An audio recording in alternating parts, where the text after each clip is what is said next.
What's up, guys? Crazy Star Wars Fan 108 here, and I'm back with another video. Today, guys, I'm reviewing Star Wars Rebels Season 3, Episode 13, I think, Ghost of Geonosis. Hour-long season, mid-season premiere, which was cool.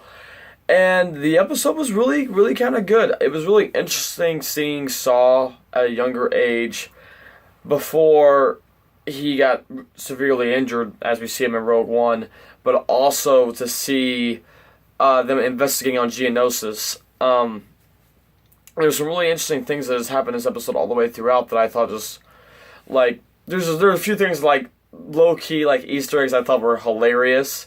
And then there was other Easter egg. Well, then there was just our moments where I thought was really cool. So I'm just gonna talk about the actual like plot of the episode first. So basically, the rebels hit the Geonosis to investigate and find Saw Gerra's rebel cell that he had on the planet, investigating what the rebels found out in a previous season, which was that Geonosis, all the life on the planet seemed to be dead.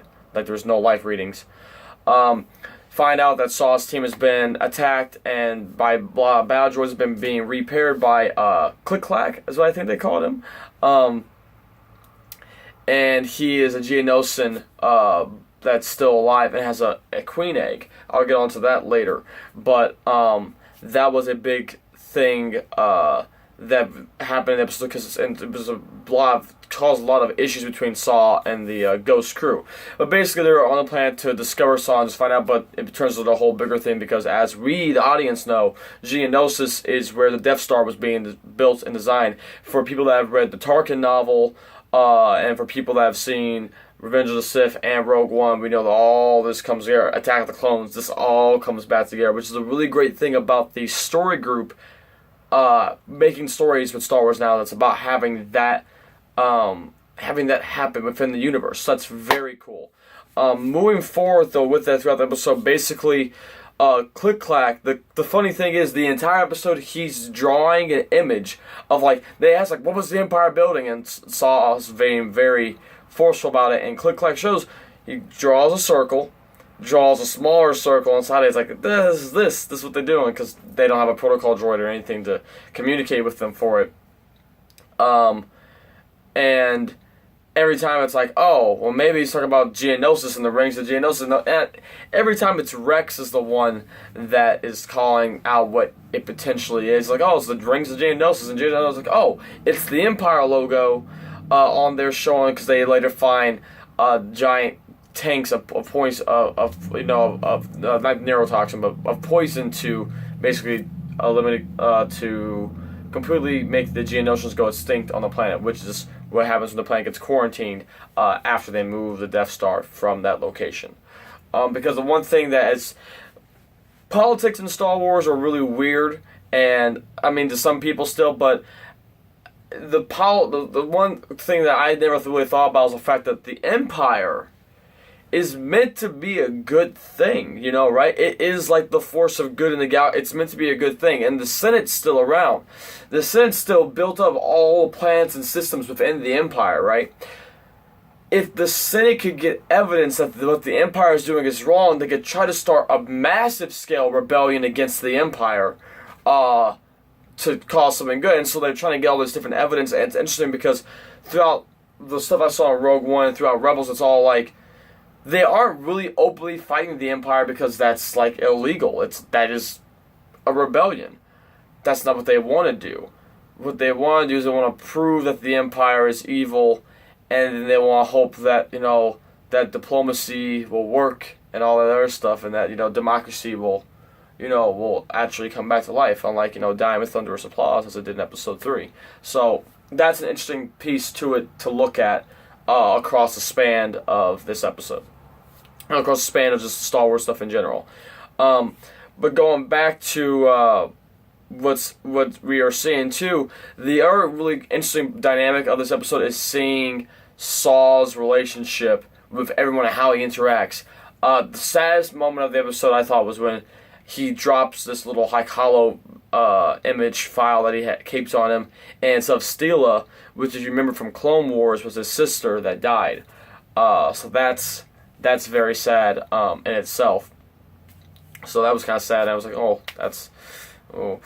But clack has a Geonosian egg for a queen. And he's trying to protect it the entire time, and Saw is just being a complete. He totally just isn't having any of that. Saw is being annoying. Well, not annoying, to just put it lightly. Basically, Saw is just being a total jerk, and he's being exactly what made him an issue for the rebellion. But we didn't actually see those moments of like where he's done things that have caused major issues for them, like Mothma talks about in Rogue One. But we can definitely see he has the tendencies to probably do something like that, because the fact that once they get on the Ghost, he was gonna take Click Clack hostage, or took the egg hostage, and was like, I don't care what you guys want to do. This is a war. It's like some people, and that's another thing too. He's like, some people in the rebellion don't want to see that this is a war. This is a war. We are fighting a war, no matter what they want to call it. Which is kind of true. It's very true. But again, it comes to like the politics of things, and funnily enough, being politically correct. What are we really doing? Well, it's not technically a war, because we haven't openly like started a war with them. There's been little small, skirmishes here and there. So I mean, however you want to look at that, at least until Rogue One comes around. So yeah, it was. I just thought the episode was really good. Those elements were really cool in it. The Rebels get a shield generator core out of it, so that they're going to have a shield generator for Chopper Base. Saw's at a different base, which I think was the most interesting thing. We have Bail Organa come in with Commander Sato, talking about how successful of a mission this was. Ezra is the one that's mainly defending Click Clack from Saw, and being the real gentle character in this episode, which I think is interesting when it comes to all, my personal theory that he is Snoke, mixed with my personal thought that as well that we're going to see him go fully down that dark path eventually. I don't know, time will tell, but no matter what happens, we'll see where things go. Fun parts of the episode that I got a good laugh out of. When Kanan and Ezra, when Kanan uses the Force to propel Ezra across the chasm, really cool. Then Kanan has him shoot down the bridge, and he holds the bridge up for them so that Rex and Saw can walk across. And then Kanan just full on jumps over across. I'm like, yo, okay. And then Saw's like, I forgot that Jack could do that. And Rex's line is like, well, he's no Skywalker. I'm just like, yo, I'm wilding out. Okay, cool. Alright. Okay. Alright. So then the next thing, though, too, is when the Rebels, there is an Imperial ship that does spot them and tries to block them in on the planet, and comes down and starts bombing them. So, but when Hera and the Ghost crew first are attacking the TIE bombers, the sand is clogging up the cannons, so they only have only one of the turrets, or only one of the barrels is shooting. And the funny thing is that Sabine says a line about I hate sand, it gets everywhere, or something like that. I'm like, okay, Anakin. Episode 2 Anakin, okay. Which I just thought was funny, because that's just another cool thing. And the last really cool part to me about the episode was the fact that when they were trapped in, Hera spun the ship around and the chasm flew it straight up, and then she's like, well, this captain's showing their experience, and basically I'm like, well, that means you about to get wrecked. Because then fires proton torpedoes and literally blasts the ship, breaks it in half, keeps on going through up. I'm like, respect. And Hera also too, I'm saying, Hera, you force sensitive? Because you're a great pilot, you just... Because I always see, it's fun when I see people, in the fan base talking about, oh, who's better pilot, Hera or Han Solo? I'm still going to give it to my main man, Han, but, he got the Falcon, why? Made the Kessel Run into, but, 14, 12 parsecs. I will say, though, I just thought that, it's really cool. It's cool seeing her having moments like that. So, yeah, Rebels Season 3, we're back at it. It's interesting to see where it's going to be going from here. And, I'm just looking forward to see where the rest of the season goes. Next week's episode, some droid that's in, the old Ralph McQuarrie concept art design for, C-3PO, basically those type of droids. I'm not sure that's a protocol droid model or not. I forgot what the actual model of those new droids are that we're seeing in the series. It's on Chopper Base. It crashed off an escape pod. They don't have any sensors or readouts to notice when they got debris coming in. Who knows? Be interesting to see what happens next week. We already talked about, the Rebels Season 3 mid-season trailer stuff. So, yeah. Rebels Recon's a great thing, too, that you guys should go and watch. I feel like a lot of fans already do after the episode ends because you get a lot of information about different things. The stormtroopers with the backpacks, jetpacks, that was a pretty cool design. I liked that a lot, and yeah, it was just a really great and enjoyable episode, guys.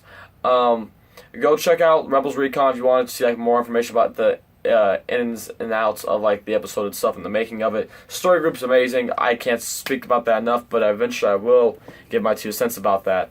And yeah, also on a side note with the Rebels Recon, Pablo listening to the Life Day song, mixed with the fact that he's reading the Jedi Prince novel. I think that's the second. That's the second one.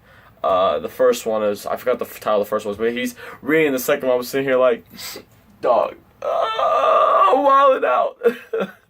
But yeah, I want to thank you all for watching. Till next time, guys, peace, and may the force be with you always. I'll catch you around. Bye.